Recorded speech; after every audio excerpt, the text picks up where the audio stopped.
హల్లెలూయా అనే పదమునకు అర్థం తెలుసా?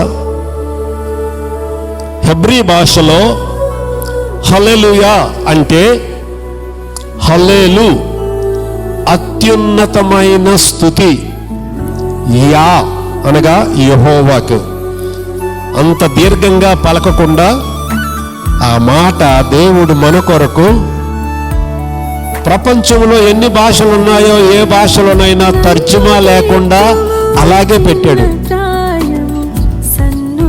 ఆ మాట పేరు చెప్తారా? హల్లెలూయా. ఇంకొక మాట ఉంది, దానికి కూడా తర్జుమా లేదు. ఆ మాట ఏంటో తెలుసా?